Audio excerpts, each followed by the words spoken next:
ನೋಡಿ ಈಗಾಗಲೇ ಒಂದು ಕಡೆ ಸಾಕಷ್ಟು ರೀತಿಯಾದಂತಹ ನಾಯಕತ್ವ ಬದಲಾವಣೆ ಆಗಿರಬಹುದು.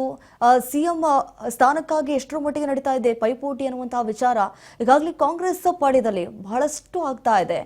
ಇದಕ್ಕೆ ಡಿಸಿಎಂ ಡಿಕೆ ಶಿವಕುಮಾರ್ ಅವರ ಪರವಾಗಿ ಕೆಲವೊಂದಿಷ್ಟು ಮಠಾಧೀಶರು ಬ್ಯಾಟ್ ಬೀಸಿದ್ರೆ ಸಿಎಂ ಸಿದ್ದರಾಮಯ್ಯ ಅವರೇ ಮುಂದುವರಿಯಲಿ ಅನ್ನೋದು ಕೆಲ ನಾಯಕರ ಆಗ್ರಹ ಆಗಿದೆ. ಹಾಗಾಗಿ ಡಿಸಿಎಂ ಡಿಕೆ ಶಿವಕುಮಾರ್ ಅವರು ಈಗಾಗಲೇ ನೋಡಿ ಪವರ್ ಫೈಟ್ ಮಧ್ಯೆ ಸಿಎಂ ಪರ ಯತೀಂದ್ರ ಅವರು ಬ್ಯಾಟಿಂಗ್ ಬೀಸಿದ್ದಾರೆ. ಸಿಎಂ ವೀಕ್ ಆಗಿಲ್ಲ, ಸ್ಟ್ರಾಂಗ್ ಆಗಿ ಇದ್ದಾರೆ ಅಂತ ಹೇಳಿ ಯತೀಂದ್ರ ಸಿದ್ದರಾಮಯ್ಯ ಅವರು ಮಾತನಾಡಿದ್ದಾರೆ.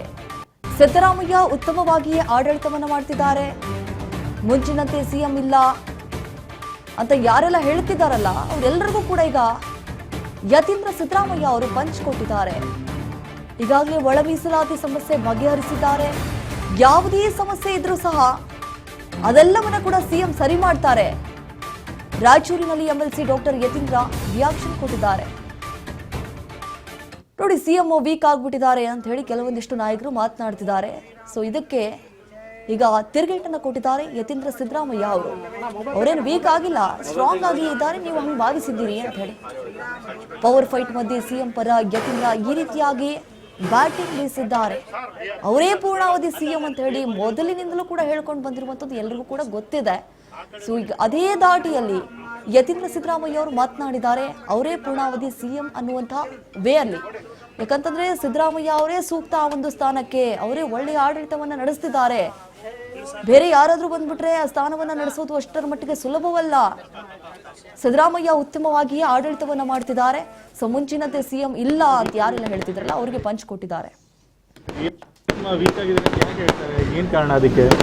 ಸಿಎಂ ಅಂತೂ ಅಡ್ಮಿನಿಸ್ಟ್ರೇಷನ್ ಚೆನ್ನಾಗಿ ಕೊಡ್ತಾ ಇದ್ದಾನೆ. ಜನಕ್ಕೆ ಏನೇನು ಪ್ರಾಬ್ಲಮ್ಸ್ಗಳು ಕೊಟ್ಟಿದ್ರು ಅದನ್ನು ಒಂದೊಂದಾಗಿ ಅದನ್ನು ಈಡೇರಿಸ್ಕೊಂಡು ಕೊಡ್ತಿದ್ದಾರೆ. ಮೊನ್ನೆ ಒಳ ಮೀಸಲಾತಿ ನಮ್ಮ ಪ್ರಣಾಳಿಕೆ ಕೊಟ್ಟಿದ್ದು ಭರವಸೆ ಕೊಟ್ಟಿದ್ದೀವಿ, ಅದನ್ನು ಈಡೇರಿಸ್ಕೊಟ್ಟಿದ್ದೀವಿ. ಹಾಗಾಗಿ ಯಾವುದೇ ರೀತಿ ಸಿಎಂ ಅವರು ನಿಶಕ್ತರಾಗಿದ್ದಾರೆ. ವೀಕ್ ಆಗಿದೆ ಯಾಕೆ ಹೇಳ್ತಾರೆ? ಏನು ಕಾರಣ ಅದಕ್ಕೆ? ಸಿಎಂ ಅಂತೂ ಅಡ್ಮಿನಿಸ್ಟ್ರೇಷನ್ ಚೆನ್ನಾಗಿ ಕೊಡ್ತಾ ಇದ್ದಾನೆ. ಜನಕ್ಕೆ ಏನೇನು ಪ್ರಾಬ್ಲಮ್ಸ್ಗಳು ಕೊಟ್ಟಿದ್ರು ಅದನ್ನು ಒಂದೊಂದಾಗಿ ಅದನ್ನು ಈಡೇರಿಸ್ಕೊಂಡು ಕೊಡ್ತಿದ್ದಾರೆ. ಮೊನ್ನೆ ಒಳ ಮೀಸಲಾತಿ ನಮ್ಮ ಪ್ರಣಾಳಿಕೆ ಕೊಟ್ಟಿದ್ದು ಭರವಸೆ ಕೊಟ್ಟಿದ್ದೀವಿ, ಅದನ್ನು ಈಡೇರಿಸ್ಕೊಟ್ಟಿದ್ದೀವಿ.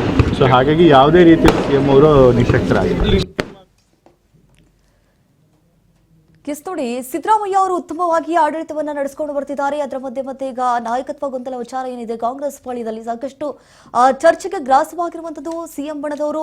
ಸಿಎಂ ಸಿದ್ದರಾಮಯ್ಯ ಅವರೇ ಮುಂದುವರಿಯಲಿ, ಇತ್ತ ಡಿಸಿಎಂ ಡಿಕೆ ಶಿವಕುಮಾರ್ ಬಣದವರು ಏನಿದ್ದಾರೆ ಅವರು ಕೂಡ ಡಿಸಿಎಂ ಡಿಕೆ ಶಿವಕುಮಾರ್ ಅವರ ಪರವಾಗಿ ಬ್ಯಾಟ್ ಬೀಸಿದ್ದಾರೆ. ಅಟ್ಲೀಸ್ಟ್ ಒಂದು ಬಾರಿ ಚಾನ್ಸ್ ಕೊಡಿ ಡಿಸಿಎಂ ಡಿಕೆ ಶಿವಕುಮಾರ್ ಅನ್ನುವಂತಹ ಲೆಕ್ಕದಲ್ಲಿ ಈಗ ಯತೀಂದ್ರ ಸಿದ್ದರಾಮಯ್ಯ ಅವರು ಪಂಚ್ ಕೊಟ್ಟರು. ಇಷ್ಟೊತ್ತು ಕೆಪಿಸಿಸಿ ಅಧ್ಯಕ್ಷರ ದಂಡಯಾತ್ರೆಗೆ ಡಾಕ್ಟರ್ ಯತೀಂದ್ರ ರಿಯಾಕ್ಷನ್ ಕೊಟ್ಟಿದ್ದಾರೆ. ಭೇಟಿ ಹೈಡ್ರಾಮಕ್ಕೆ ಮಾಮೂಲಿ ಎನ್ನುವ ಲೇಬಲ್ ಅನ್ನು ಹಚ್ಚಿದ್ದಾರೆ ಯತೀಂದ್ರ. ಡಿಕೆ ಶಿವಕುಮಾರ್ ದೆಹಲಿ ಭೇಟಿಗೆ ವಿಶೇಷ ಅರ್ಥವನ್ನ ಕಲ್ಪಿಸೋದು ಬೇಡ. ಇಲ್ಲಿ ಎಲ್ಲಾ ಪಕ್ಷದಲ್ಲಿಯೂ ಹೈಕಮಾಂಡ್ ಭೇಟಿಯಾಗ್ತಾ ಇರ್ತಾರೆ, ಹೋಗ್ತಿರ್ತಾರೆ, ಮಾತನಾಡ್ತಿರ್ತಾರೆ. ಭೇಟಿಗೆ ಹೆಚ್ಚಿನ ಮಹತ್ವ ಕೊಡಬೇಕಾಗಿಲ್ಲ ಅಂತ ಹೇಳಿ ಡಾಕ್ಟರ್ ಯತೀಂದ್ರ ಅವರು ಮಾತನಾಡಿರುವಂತದ್ದು. ಈಗಾಗಲೇ ಡಿಸಿಎಂ ಡಿಕೆ ಶಿವಕುಮಾರ್ ಅವರು ಹೈಕಮಾಂಡ್ ನಾಯಕರನ್ನ ಏನು ಭೇಟಿ ಆದ್ರಲ್ಲ, ಈಗ ಪ್ರತಿಯೊಂದು ಪಕ್ಷದಲ್ಲೂ ಕೂಡ ಲೀಡರ್ಗಳು ಹೈಕಮಾಂಡ್ನ ಮೀಟ್ ಮಾಡ್ತಾರೆ. ಮೀಟ್ ಮಾಡಿ ಅವ್ರದ್ದೇನು ಸ್ವಂತ ಹಿತಾಸಕ್ತಿ ಅಂತ ಅದು ವಿಷಯಗಳನ್ನು ಮಾತಾಡೇ ಮಾಡ್ತಾರೆ. ಅದೇ ನಮ್ಮ ಸರ್ಕಾರದಲ್ಲೂ ಹೊಸದಾಗಿ ನಡೀತಿಲ್ಲ. ಕಾರಣ BJP ಸರ್ಕಾರದಲ್ಲೂ ಇಲ್ವಾ, ಹಿಂದಿನ ಎಲ್ಲ ಸರ್ಕಾರಗಳಲ್ಲೂ ಹಾಗೆ ಆಗುತ್ತೆ. ನಮ್ಮ ಸರ್ಕಾರ ಅದರಿಂದ ಏನು ಹೊರತಾಗಿಲ್ಲ. ಅದೆಲ್ಲ ಮಾಮೂಲಿ ವಿಷಯ, ಒಂದು ರಾಜಕೀಯ ಪಕ್ಷ ಒಂದು ಸರ್ಕಾರ ಅಂತ ಇದ್ದಾಗ. ಅದಕ್ಕೇನು ಹೆಚ್ಚಿನ ಮಹತ್ವ ಕೊಡೋದು. ಈಗ ಪ್ರತಿಯೊಂದು ಪಕ್ಷದಲ್ಲೂ ಕೂಡ ಲೀಡರ್ಗಳು ಹೈಕಮಾಂಡ್ನ ಮೀಟ್ ಮಾಡ್ತಾರೆ. ಮೀಟ್ ಮಾಡಿ ಅವ್ರದ್ದೇನು ಸ್ವಂತ ಹಿತಾಸಕ್ತಿ ಅಂತ ಅದು ವಿಷಯಗಳನ್ನು ಮಾತಾಡೇ ಮಾಡ್ತಾರೆ. ಅದೇ ನಮ್ಮ ಸರ್ಕಾರದಲ್ಲೂ ಹೊಸದಾಗಿ ನಡೀತಿಲ್ಲ. ಕಾರಣ BJP ಸರ್ಕಾರದಲ್ಲೂ ಇಲ್ವಾ, ಹಿಂದಿನ ಎಲ್ಲ ಸರ್ಕಾರಗಳಲ್ಲೂ ಹಾಗೆ ಆಗುತ್ತೆ. ನಮ್ಮ ಸರ್ಕಾರ ಅದರಿಂದ ಏನು ಹೊರತಾಗಿಲ್ಲ. ಅದೆಲ್ಲ ಮಾಮೂಲಿ ವಿಷಯ, ಒಂದು ರಾಜಕೀಯ ಪಕ್ಷ ಒಂದು ಸರ್ಕಾರ ಅಂತ ಇದ್ದಾಗ. ಅದಕ್ಕೇನು ಹೆಚ್ಚಿನ ಮಹತ್ವ ಕೊಡೋದು. ನೋಡಿ ಯತೀಂದ್ರ ಸಿದ್ದರಾಮಯ್ಯ ಅವರು ಹೇಳಿರೋ ಪ್ರಕಾರ ಈಗ ಏನ್ ದೊಡ್ಡದೇನು ವಿಷಯ ಅಲ್ಲ. ಹೈಕಮಾಂಡ್ ನಾಯಕರನ್ನ ಸರ್ವೇ ಸಾಮಾನ್ಯವಾಗಿ ಭೇಟಿ ಆಗ್ತಿರ್ತಾರೆ, ಮಾತುಕತೆಯನ್ನ ನಡೆಸ್ತಾರೆ. ಹಾಗಂತ ಹೇಳಿ ಅವ್ರು ಅದಕ್ಕೆ ಹೋದ್ರು ಇದಕ್ಕೆ ಹೋದ್ರು ಅಂತ ಹೇಳಿ ನೀವು ಅನ್ಕೊಂಡ್ರೆ ಹೆಂಗೆ? ಯಾಕಂತಂದ್ರೆ ಬಿಜೆಪಿ ಪಾಳ್ಯದಲ್ಲಿ ಅಲ್ಲೂ ಕೂಡ ಸಾಕಷ್ಟು ಬದಲಾವಣೆಗಳು ಆಗ್ತಾ ಇರುತ್ತೆ. ಆಗ್ಲೂ ಕೂಡ ಅವರು ಹೈಕಮಾಂಡ್ ನಾಯಕರನ್ನ ಅವರು ಕೂಡ ಭೇಟಿ ಆಗ್ತಾರೆ, ಅವರು ಕೂಡ ಚರ್ಚೆ ಮಾಡ್ತಾರೆ. ಈಗ ಸುಖ ಸುಮ್ಮನೆ ಏನೇನೋ ನೀವು ಈ ರೀತಿಯಾದಂತಹ ಸುದ್ದಿಗಳನ್ನ ಹರಡುವುದು ಸೂಕ್ತವಲ್ಲ ಅನ್ನುವಂತಹ ಲೆಕ್ಕಾಚಾರದಲ್ಲಿ ಯತೀಂದ್ರ ಸಿದ್ದರಾಮಯ್ಯ ಅವರು ಮಾತನಾಡಿದ್ದಾರೆ. ಈಗ ಹೈಕಮಾಂಡ್ ನಾಯಕರನ್ನ ಭೇಟಿ ಆದ್ರು ಅನ್ನುವಂತಹ ಅಂದ್ರೆ ಏನ್ ಭೇಟಿ ಆಗ್ಬಿಟ್ರೆ ಏನ್ ಬರೀ ನಾಯಕತ್ವ ಗೊಂದಲದ ಬಗ್ಗೆ ಮಾತನಾಡ್ತಾರಾ, ಅದ್ರ ಬಗ್ಗೆನೇ ಚರ್ಚೆ ಮಾಡ್ತಾರಾ, ರಾಜಕೀಯದಲ್ಲಿ ಏನೆಲ್ಲ ಪ್ರಸಕ್ತ ಬೆಳವಣಿಗೆಗಳಾಗ್ತಿರ್ತಾವೆ ಅದ್ರ ಬಗ್ಗೆ ಮಾತನಾಡಿರ್ಬೋದಲ್ಲ ಅಂತ ಹೇಳಿ ರಿಯಾಕ್ಟ್ ಮಾಡಿದ್ರು.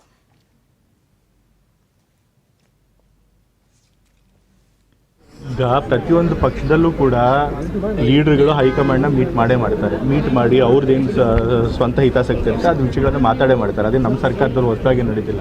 ಕಳೆದ BJP ಸರ್ಕಾರದಲ್ಲೂ ಇಲ್ವಾ, ಹಿಂದಿನ ಎಲ್ಲ ಸರ್ಕಾರಗಳಲ್ಲೂ ಹಾಗೆ ಆಗುತ್ತೆ. ಸೊ ನಮ್ಮ ಸರ್ಕಾರ ಅದರಿಂದ ಏನು ಹೊರತಾಗಿಲ್ಲ.